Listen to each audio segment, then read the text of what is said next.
pravno. Če pa je na kakšnem volišču prišlo do kakšnega zapleta, to so stvar konkretnih postopkov, ampak o tem zaenkrat še nisem razmišljal. In imate v mislih že ustavno večino in s katerimi strankami v bistvu skušal doseči?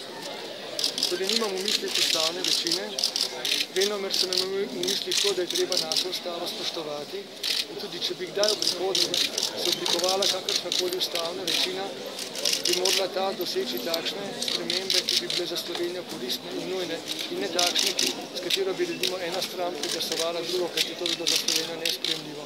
Moram pa reči, da ta hip še ne razmišljamo o kakšni ustavni večini, niti še zelo natančno o tem, kakšna bo koalicija, kajti o tem bomo razmišljali v prihodnjih dneh in seveda po ustaljenih pravilih oziroma standardih se bomo o tem pogovarjali z ostalimi strankami. Lahko veselimo, da bo prevzel prvo mesto človek in bo kapital za čas stopil na stran. Prosite, lahko me ponovite vprašanje? Če se lahko veselimo z vašo zmago, da bo prevzel prvo mesto človek in kapital drugo. Jaz mislim, da je zelo pomembno to, da res v Sloveniji več pozornosti namenimo človeku. Seveda tudi kapital je namenjen lahko človeku, če ga koristno uporabljamo in to je tista uporaba kapitala, ki ga mi želimo. Namreč kapital sam po sebi je slabega, če ga znamo pravilno proizvesti in če ga znamo potem uporabiti v korist ljudi.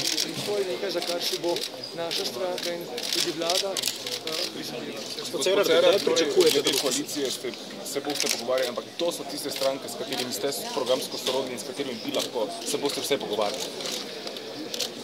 Torej, zagotovo se bomo v koaliciji pogovarjali z vsemi strankami, razen z SDS, tam govorimo o pogovarjanjih v koaliciji, kajti razumeti morate, to smo že večkrat povedali tudi v predvolilnem času, da se stranko, ki načrtno vsak dan ruši institucije pravne države, ne moremo sodelovati v koaliciji, kajti ena naših temeljnih zapovedi in usmeritev je ravno to, da je treba spoštovati pravno državo in jo še dograjevati.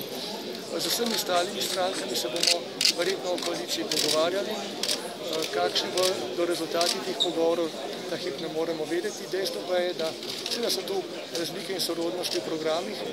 Pomembno je, do katere mere bomo bili sposobni iskati sorodnosti in do katere mere bomo bili sposobni najti kompromise tam, kjer so razlike. To je pa zdaj odvisno od modrosti vseh nas, ki smo na nek način, po moji oceni, s to ljudsko voljo zavezani k temu, da naredimo zdaj res stabilno vlado, kajti mislim, da so ljudje dali jasen signal, da si želijo spremembo in da želijo, da ta sprememba privede državo iz krize. To pa lahko storimo samo s stabilno vlado, ki bo znala tudi sodelovati. Poglejte, zagotovo je tukaj tudi finančno in gospodarsko ministrstvo tisto, ki bo odločilno v tem mandatu. Morda kakšna imena za ta dva pomembna resorja?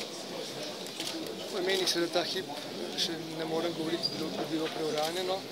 Se pa zavedam, in to je tudi na nek način nek standard, da največja stranka, ki sooblikuje vlado, si običajno želi pridržati v svoji domeni kar nekaj teh državotvornih resorjev in zagotovo je denimo resor finančnega ministrstva tisti, ki si ga taka stranka normalno vedno želela imeti tudi mi.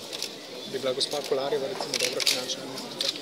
Gospa Kolarjeva je zelo dobro sodelovala še v okviru civilne družbe pri izdelovanju vizije na področju financ, tudi nekaterih drugih področjih, je naša veliko podpornica, vendar pa morate vedeti, da v tej skupini smo sodelovali še ne drugih ljudi, zdaj sodelujemo še s kakšnimi.